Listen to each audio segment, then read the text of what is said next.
Esto lo había compartido en la iglesia en la mañana, pero quería compartirlo con ustedes porque fue la semana pasada que lo compartí. Entonces, vamos a verlo en el Salmo 23. Dios es mi pastor. Dice así: Jehová es mi pastor, nada me faltará. En lugares de delicados pastos me hará descansar. Junto a aguas de reposo me pastoreará. Confortará mi alma. Él me guiará por sendas de justicia por amor a su nombre. Y aunque ande en valle de sombra de muerte, no temeré mal alguno. Tu vara y tu cayado me infundirán aliento. Aderezas mesas delante de mí, en presencia de mis angustiadores.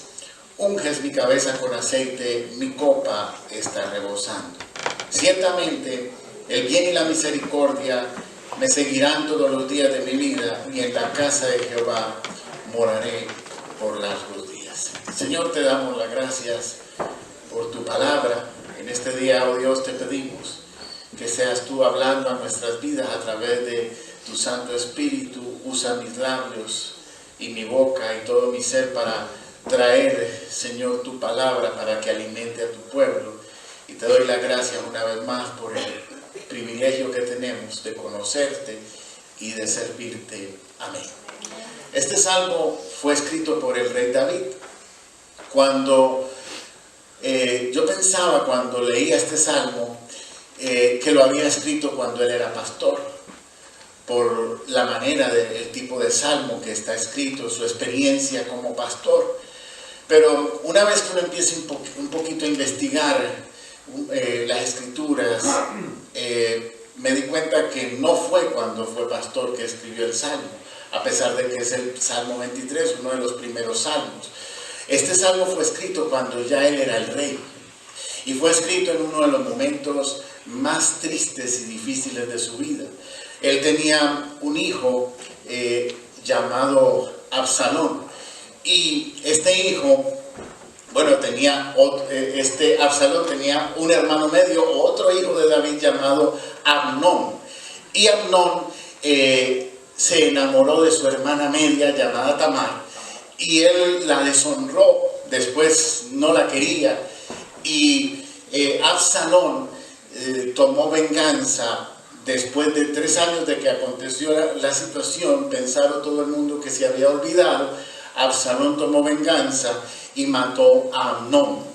Esta tragedia provocó que Absalón huyera. Estuvo por 3 años en una ciudad llamada Talmai. Y en esta ciudad él estaba refugiándose, esperando a que las cosas pasaran. Y después de unos 3 años, David ya quería de regreso a su hijo Absalón, y Absalón regresó de nuevo a Jerusalén. Pero Absalón estaba herido. Absalón no tenía una herida física, sino que en su corazón tenía rencor por todo lo que había sucedido, a pesar de que él también había asesinado a su hermano. Él estaba herido en su corazón, tenía odio contra su padre, tenía rencor, y regresó a Jerusalén con un plan. El plan de él era adueñarse del reino y ser el sucesor del rey, pero no esperando a que David muriera, sino que hizo un plan, algo premeditado para adueñarse del reinado. Quiero que comprendan que en las ciudades, esta ciudad de Jerusalén era una ciudad importante, amurallada, y dentro de la ciudad estaba el palacio del rey, que también es un lugar amurallado. Entonces, por seguridad, las personas, el rey no atendía a la gente en el palacio. El rey salía del palacio a las puertas de la ciudad. Vamos a decirlo así, en la entrada de la ciudad había una oficina donde el rey venía y atendía a las personas con cita, o dependiendo de la situación, el rey atendía. Absalón lo que hacía era que se iba para las puertas de la ciudad, a las afueras de la ciudad, y todas las personas que venían a ver el rey, él las atendía. Muchos recuerden algo, no sé cómo era la agenda de David, pero posiblemente algunos días tal vez él no iba a la oficina, tal vez no alcanzaba a atender a las personas, tal vez el consejo que David daba a la gente no le gustaba.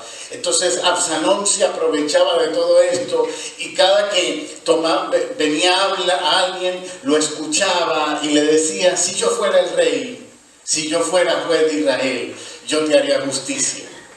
Y la gente, dice la Biblia, que se acercaba a besarlo y él iban a postrar delante de él y él los levantaba y los besaba y los abrazaba. Y esto lo hizo durante unos 3 o 4 años, y la gente, el corazón de la gente estaba con Absalón. De manera que podemos ver que este es el trasfondo de lo que estaba sucediendo. Esto era lo que pasó en ese momento histórico en la vida de David. Y llegó un momento donde Absalón se levantó contra David. Y ya David tenía 2 opciones. Una de ellas era pelear contra su hijo y la otra era huir. David no quería la muerte. Pelear contra su hijo era una guerra civil. Ya Absalón tenía un ejército. Y el enfrentarse no solamente iba a enfrentarse con su propio hijo, sino que iba a haber una guerra entre el ejército del mismo país. De manera que él decidió huir, salir de Jerusalén. Pero me sorprendió este pasaje. Uno lee la Biblia y siempre pasan cosas por alto, no se detiene muchas veces a leer detenidamente y darse cuenta de los detalles. Y aquí encontré el primer detalle, 2 Samuel 15:30. Vamos a ver. Y David subió la cuesta de los olivos y subió llorando, llevando la cabeza cubierta y los pies descalzos. También todo el pueblo que tenía consigo cubrió cada uno su cabeza e iban llorando mientras subían. Cuando David salió de su ciudad, o estaba saliendo de su ciudad, dice ahí, subiendo el monte de los olivos. Y ese fue el lugar donde Jesucristo sudó gotas de sangre por el dolor de la aflicción que venía. Y aquí vemos a David, un rey, huyendo de su propio país porque su propio hijo venía para atacarlo. Encontramos a David llorando, subiendo esa cuesta llorando. Dice descalzo y tapada su cabeza. O sea que el momento era extremo de dolor para David.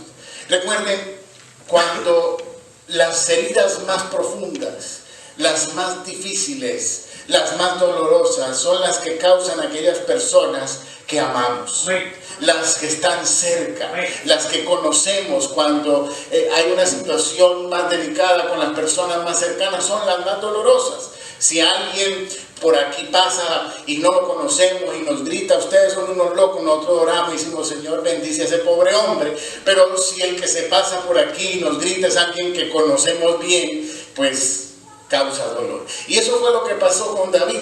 David estaba pasando por ese momento de dificultad y él escribe este salmo. Pues probablemente lo haya escrito, no sabemos si en medio de esta situación o cuando ya todo pasó, pero este salmo es la inspiración de ese momento de dolor. Entonces el verso 1 dice: Jehová es mi pastor, nada me faltará.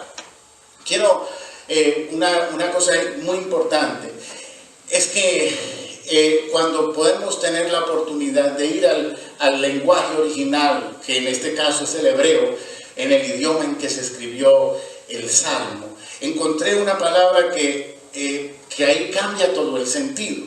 Jehová es mi pastor, nada me faltará. La pregunta es: ¿no hay nada que le falte? Porque creo que siempre estamos pensando algo nos está faltando. ¿Sí o no? Siempre hay algo que nos falta. Pero aquí dice: Jehová es mi pastor, nada me faltará. Y encontré que esa palabra, nada me faltará, está mal traducida. El original en hebreo dice: Jehová es mi pastor, nada me destruirá. Nada me destruirá. Y es un cambio muy importante en el Salmo. Y yo prefiero, o creo que está mejor escrito: nada me destruirá, a nada me faltará. Y de hecho quiero que comprenda, la Biblia dice que si alguien nos matara en este cuerpo, si alguien nos asesinara, no nos puede destruir porque tenemos vida eterna. Entonces eso es lo que dice el Salmo 23. Nada nos destruirá. Vamos a pasar por momentos muy difíciles, como lo pasó el David en ese momento, pero él pudo escribir: Jehová es mi pastor, nada me destruirá. El verso 2 dice: en lugar de delicados pastos me hará descansar, junto a aguas de reposo me pastoreará. Ese es el verso 1 y este es el verso 2. Aquí también encontré otra palabra que sorprende, y está traducido: en lugares de delicados pastos me hace descansar. Pero el original dice, me hará descansar. El original me dice, me hará agachar. Y ¿qué significa que me hará agachar? Significa que David, en medio de esa persecución, porque su hijo lo está persiguiendo, él está huyendo, en medio de todo eso, el Señor, llegó un momento donde él sintió tanto el cuidado de Dios, agacharse, como estaba haciendo Nelson, arrodillarse a orar. Una pregunta: ¿usted cree que si un ejército enemigo me está persiguiendo para matarme, yo me voy a agachar para orar? Tengo que sentir seguridad para poderme agachar a orar, porque estoy en medio de una persecución. Por eso él dice: en medio de esa persecución él me hizo agacharme, descansar en él pude orar, pude confiar en el Señor en medio de ese momento, porque Él estaba conmigo. Junto a aguas de reposo me pastoreará. Y esa palabra pastorear significa avanzar. Quiero que entienda que cuando llegamos al Señor avanzamos. En este día pude aconsejar a alguien que está regresando a los pies de Cristo, una persona que conocía al Señor, y mire lo que es peculiar, de una manera accidental, vamos a decirlo así, pero no fue accidental. No sé cómo él consiguió mi teléfono. Esa persona me llamó hace 5 meses atrás y él necesitaba consejo. Yo oré por él y anoté su nombre en el celular y puse, para saber, porque son tanta gente, a veces uno no sabe ni quién, entonces puse persona que pidió oración y puse su nombre. Y han pasado 5 meses y hace poco volvió a llamar. Y cuando yo vi el letrero, ¿sabe? El celular, el que pidió oración, yo ya recordé quién era. Y pude de nuevo volver a hablar con él, pero ¿sabe? Hace 5 meses él le había prometido al Señor regresar a los caminos de Dios, si se le arreglaba su situación con su pareja. ¿Y qué cree que pasó? Se arregló la situación, pero él no se arregló. Él siguió, o sea, vamos a decir, le prometió al Señor: voy a buscarte, voy a servirte si me devuelves a mi pareja, porque cuando habló conmigo la situación estaba crítica, pero él mismo me decía: no cumplí con mi promesa. Y ahora de nuevo, ¿qué pasó? Lo mismo que hace 5 meses. Entonces, ¿qué le decía yo? ¿Y qué te digo hoy? ¿Qué nos dice el Señor a nosotros? Si nos apartamos del Señor, vamos a retroceder. La única manera de avanzar es dejándonos pastorear por el Señor. Entonces yo le decía: no sé si ella va a regresar, no sé si es lo que Dios quiere, no sé si conviene, no sé exactamente, pero lo único que sé es que si te dejas pastorear por el Señor, vas a avanzar. Y yo te digo hoy, eso fue lo que dijo David en medio de su dificultad: Jehová es mi pastor, Él me hace avanzar. Él estaba caminando en un rumbo incierto, con su enemigo detrás, pero él sabía que si Jehová era su pastor, Él le hacía avanzar. El verso 3 dice así: confortará mi alma, me guiará por sendas de justicia, por amor a su nombre. esto de confortar el alma es la mente. En el alma está la mente, la voluntad y las emociones. Y sabe que la mente, la voluntad y las emociones es parte de lo que Dios ha hecho, pero las emociones son inciertas. Un día estamos felices, otro día no estamos tan contentos, un día estamos, alguien dice amaneció de buenas, otros dicen me levanté con el pie izquierdo. Y sabe, esa es parte de las emociones, pero dice que confortará nuestras emociones, o sea, provocará que nuestras emociones más o menos estén sostenidas. Porque nosotros, para poder ser guiados por el Señor, para poder servir al Señor, nuestras emociones deben de mantener una manera estable, una estabilidad.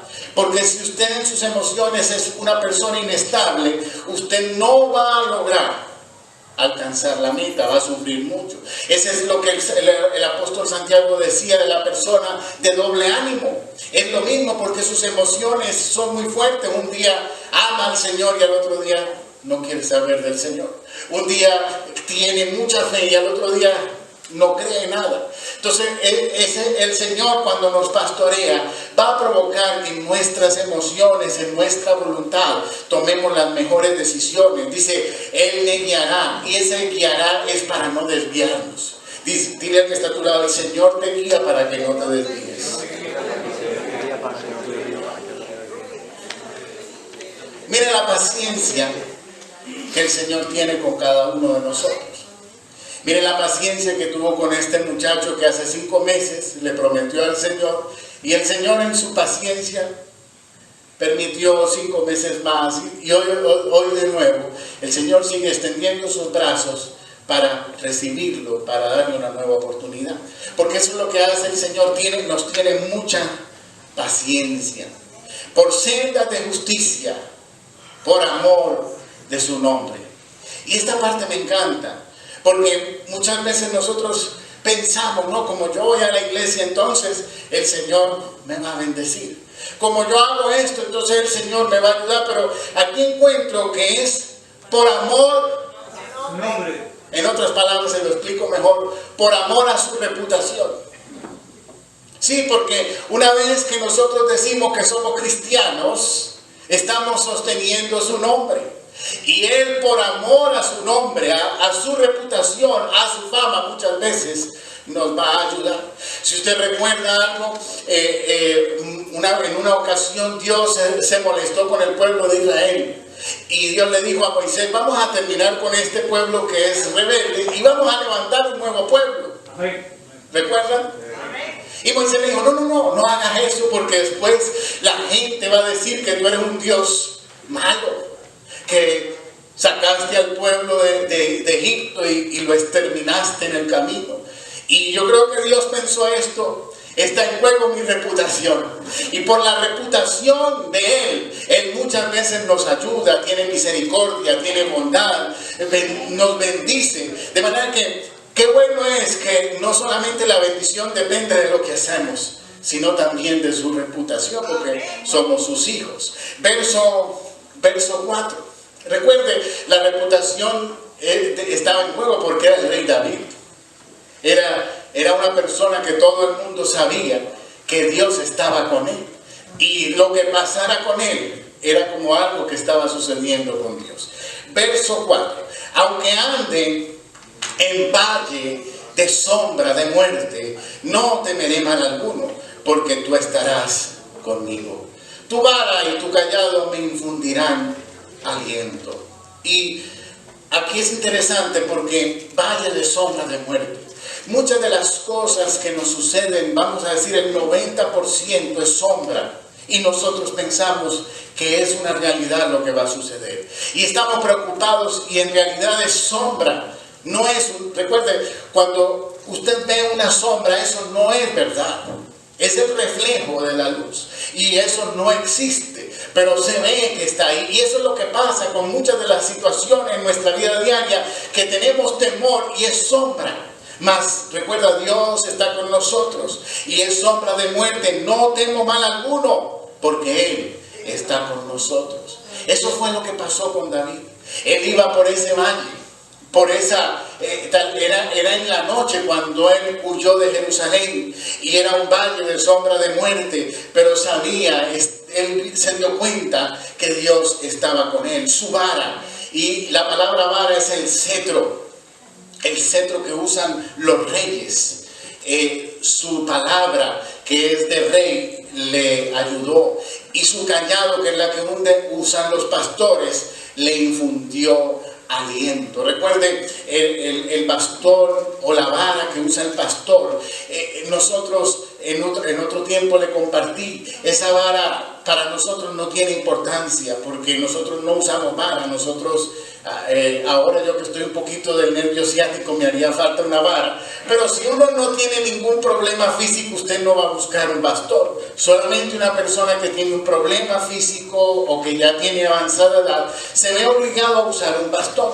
Pero en aquella época era muy importante la vara, el bastón, porque era un medio para transportarse, porque la gente no tenía aceras y calles como nosotros. Eran caminos de piedra en medio de la montaña, y para transportarse era importante la vara. ¿Cuántos de ustedes han visto serpientes en Berganlay? ¿Ah? Sí, tal vez alguien chismoso puede ser. Pero serpientes usted y yo no vamos a ver, pero ellos estaban expuestos a animales en el camino, y con esa vara se defendían. Por eso era no solamente para transportarse, sino que también para defenderse, pero también era la tableta, el iPad de aquella época, porque ahí anotaban todas las cosas importantes, las promesas de Dios, los acontecimientos importantes de su vida, eran anotados en esa vara. Para ellos esa vara no era cualquier palo. Esa vara era entregada por el padre a la edad de 12 años, y esa vara la llevaban ellos por toda su vida, y ahí anotaban las promesas de Dios, los acontecimientos, y eso le infundía aliento a David. Porque la vara que David tenía una historia que había comenzado desde que era muchacho, cuando pudo ver la protección de Dios, desde que peleó con Goliat, desde que peleó contra los filisteos, y toda esa historia estaba en esa vara. Pero ahora estaba pasando por uno de los vamos a decir, capítulos más dolorosos de su vida. Su hijo, su heredero, lo estaba persiguiendo. Pero él sostenía esa vara, las promesas de Dios. Dice, es interesante porque cuando ellos salieron de Jerusalén, pasaron por el Monte de los Olivos y cruzaron el Jordán. Al cruzar el Jordán, ellos llegaron a un lugar llamado Mahanaim. Y Mahanaim significa dos campamentos. Dos campamentos. ¿Qué significa dos campamentos? Que David estaba acampando en Mahanaim y tenía su campamento. Pero recuerde, Mahanaim significa, ¿cuál es el otro? ¿Ah? El campamento de Jehová. Por eso fue que él dijo, el ángel de Jehová acampa alrededor de los que le temen. Porque él en ese campamento se dio cuenta que había otro campamento con él, que era el campamento de Dios, que lo cuidaba y que lo protegía. Nosotros muchas veces nos llenamos de temor, pero tenemos que comprender que el ángel de Jehová acampa alrededor de los que le temen.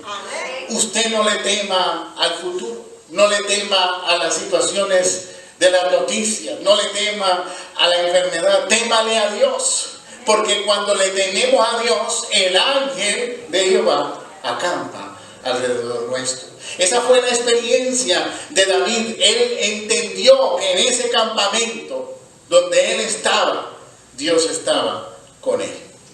Ahí en ese campamento de Mahanaim sucedió algo maravilloso. Está en 2 de Samuel 17:27, dice así: luego que David llegó a Mahanaim, Sobí, hijo de Naas, de Rabá de los hijos de Amón, Marquir, hijo de Amiel de Lodebar, y Barzillai, Gaaladita, de Rogelim. Ahí usted puede buscar nombres para sus hijos si usted quiere poner un nombre de estos.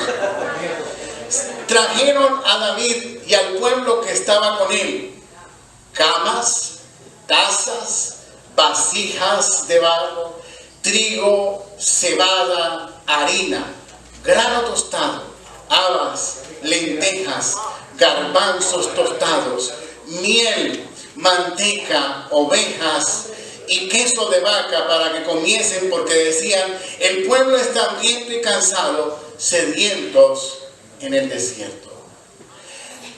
Quiero que comprenda que David era el rey, pero cuando salió de Jerusalén y pasó el río Jordán, entró en una tierra que todavía estaba bajo su reino, pero ya no era el pueblo de Israel. Eran los enemigos que él conquistó, con los que él había peleado antes. Y ahora recuerden, estamos hablando de un rey que está huyendo, que está descalzo, está llorando, está triste y derrotado, y sus enemigos viejos vienen y lo ven en la situación más delicada, más frágil, momento oportuno para la venganza, momento oportuno para destruirlo. Sin embargo, ¿qué hicieron? Le trajeron cama, tazas, vasijas de barro, trigo, cebada, harina, grano tostado, habas, lentejas, garbanzos tostados y hasta postre, miel, manteca, ovejas y queso de vaca, para que comiencen, porque decían: el pueblo está hambriento y cansado, sediento en el desierto. Ahí él escribió el siguiente verso: aderezas mesa delante de mí en presencia de mis angustiadores. Y es que los angustiadores de él, en ese momento, esa gente habían sido sus angustiadores porque habían sido sus enemigos. Pero también tal vez el ejército o los que estaban con Absalón tal vez vieron la mano de Dios y la bondad de Dios con David. No sé exactamente si Absalón se dio cuenta, pero estos eran los enemigos de David que podían destruirlo porque estaba en el momento de fragilidad. Sin embargo, ¿qué hicieron? Le armaron una mesa y le hicieron una cena, un banquete a él y a las personas que con él estaban.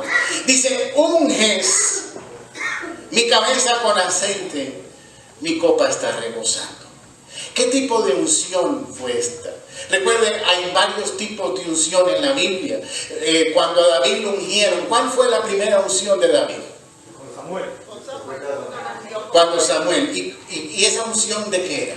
Para ser rey. Para ser rey. Inmediatamente él se mudó al palacio. O sea, era una unción profética de lo que iba a pasar en el futuro. Pero realmente pasaron 20 años hasta que se convirtió en ¿qué? ¿De dónde? No. Jerusalén, Hebrón.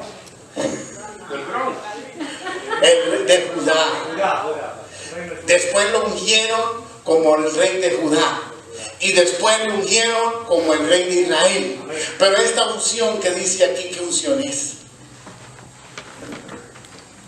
De alimento. No, dice: y unge mi cabeza con aceite, mi copa está rebosando. Esa es la unción que viene en la ceniza. En la ceniza. Porque hay momentos, recuerden cuando David, porque estaba descalzo. David, porque tenía su cabeza cubierta. David no tenía la ropa de rey. David estaba en lo que le llamamos cilicio. Ellos se rasgaban sus ropas, se ponían en ceniza porque era duelo. Y en ese momento viene esa unción que lo levanta de la ceniza. Y es que en los momentos más difíciles es donde viene la unción, que es el poder de Dios, que te levanta y te fortalece y te da nueva fuerza para continuar hacia adelante. Por eso dice, su copa estaba rebosando, sobreabundancia vino sobre David. No solamente sobreabundancia física o económica con la comida, sino que él sintió paz, sintió seguridad, sintió fortaleza. Se dio cuenta que el ángel de Jehová estaba acampando con él. Sabía que Dios estaba con él. Los momentos de crisis son los mejores momentos. Los momentos de dificultad son oportunidades de Dios. Eso le decía yo al muchacho este día, en la mañana. Estás viviendo en un tiempo de crisis, pero si tomas las decisiones correctas, tu vida cambiará. Entonces, el tiempo de crisis es tiempo de oportunidad. Porque en esta crisis, ¿sabe lo que salió adelante? El Salmo 23. Uno de los favoritos de todos nosotros. Muchos de nosotros lo leemos. Hasta los brujos usan el Salmo 23. Pero la idea es entender por qué se escribió este salmo. Y entender cuando estoy en los momentos difíciles que Dios está conmigo y que no me va a abandonar. El verso 6 dice, ciertamente el bien y la misericordia me seguirán todos los días de mi vida, y en la casa de Jehová moraré por largos días. Es algo importante que sucedió aquí. Ciertamente el bien y la misericordia. David entendió, porque ¿qué era David? Era el rey. Y piense usted en el rey. Vamos a decir, piense que yo soy el rey. Piense que yo soy el rey David y estoy en el trono. Estoy aquí sentado en el trono.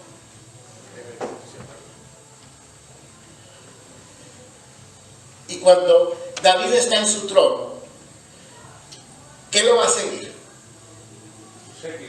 Yo estoy en el palacio. ¿Cómo no me va a seguir el bien y la misericordia? ¿Qué dice David?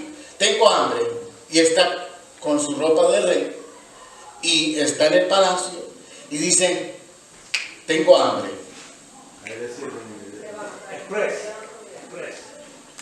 ¿Qué quiere comer, Señor? A la carta. Tengo frío. ¿Qué cree? Inmediatamente. Tengo calor.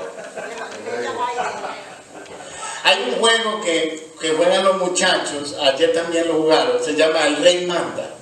Y es una persona que se siente y dice, el rey manda que me traigan una peinilla, y los muchachos tienen que conseguir la peinilla donde esté. Bueno, David sabía que en su palacio y el rey, el bien y la misericordia lo seguían. Pero en esta parte, cuando abandonó su palacio, cuando ya lo estaban persiguiendo, él entendió que el bien y la misericordia lo seguían donde quiera que él iba, que no solamente el bien y la misericordia estaban en el palacio de él, sino que el bien y la misericordia iban con él donde quiera que iba. Tú tienes que entender que el bien y la misericordia no solamente está aquí el domingo a las 4 de la tarde. El bien y la misericordia te están siguiendo. Yo cuando camino, el bien y la misericordia me siguen. El bien y la misericordia de Dios te están siguiendo, y si te siguen te van a alcanzar, te van a encontrar. Y eso fue lo que pasó con David. David se dio cuenta que no solamente en el palacio, cuando tenía la función de rey, le iba bien, sino que aún en los momentos más difíciles le iba bien, porque Dios estaba con él. Pero ¿qué lo seguía a David? El bien. Cuando a ti te sigue el bien y la misericordia, ¿cómo tiene que ser tu vida? Si Dios me hace bien, ¿qué tengo que hacer yo? Bien a los demás. Si el bien me ha tocado, por eso dice la Biblia que Dios me bendice para bendecir. Y si me sigue la misericordia, ¿qué significa eso? Que tiene que tener misericordia. Si Dios tiene misericordia de mí, yo tengo que tener misericordia. En ese momento de la historia, David da unas instrucciones donde él dice, no maten a Absalón, no lo toquen. Porque la misericordia y el bien seguían a David.